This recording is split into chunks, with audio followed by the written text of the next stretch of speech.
How's it going, everybody? This is Bourbon Recruit coming at you with another video. Today I'm going to be talking about high proof versus lower proof. Now, I wouldn't say 100 proof is low proof, but it is, I would say a bigger difference from 121.5 proof. So these are basically the same bourbons. This is proof down, this is not. So this is the Holiday 6-year soft red wheat, Rickhouse proof, and I don't want to say regular because this bourbon's anything but regular. If you've seen anything from me before, you know I love this bourbon. I love the Rickhouse proof. Now, the one thing about higher proof tends to be more flavor, because you're not getting, watered down bourbon per se.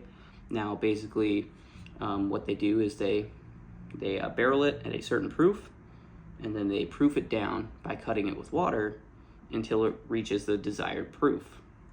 This Rickhouse proof is it comes out and they're like, oh, that's it. Like I said, I truly love both of these bourbons. I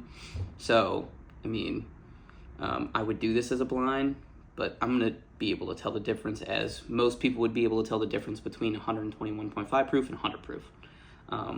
But I wanna go through whether or not higher proof means better. Oh, that's so sweet.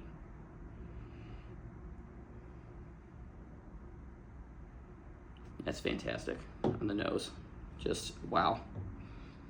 I will never ever understand what they did to make this bourbon so good.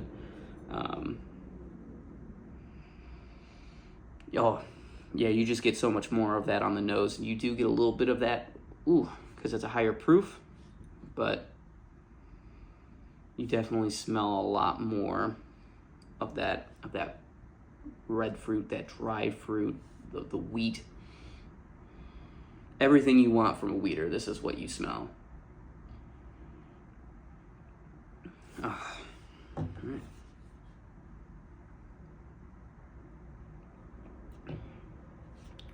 So good. Okay.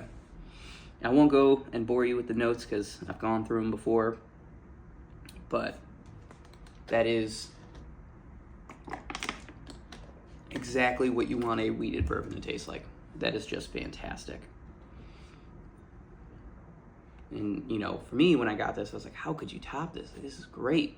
I bought this because of the Antique 107 was one of my favorite pours, and I was like, I need to find something else, because if I can't find that, what am I gonna do? And I found this. I'm like, you know what? This kind of rivals 107. This is really good. And then I found this.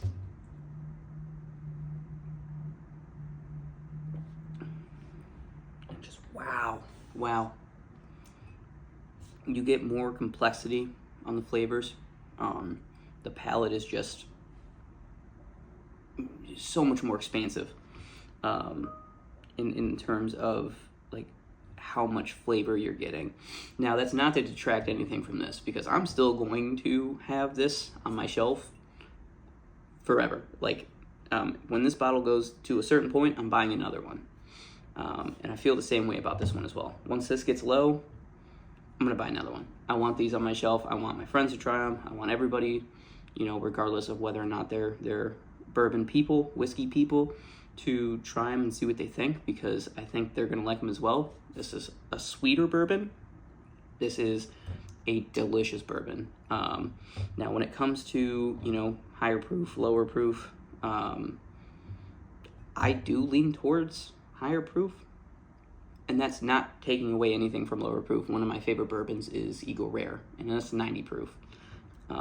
It's good, but both of these are fantastic. Really, it all comes down to your preference. If you don't like higher proof because to you can't taste the flavors as much because you're getting more of that burn, go stick with the lower proof. Eventually, there's nothing wrong with trying higher proof stuff to the point where your palate is adjusted, where you're tasting more of those notes, more of that flavor.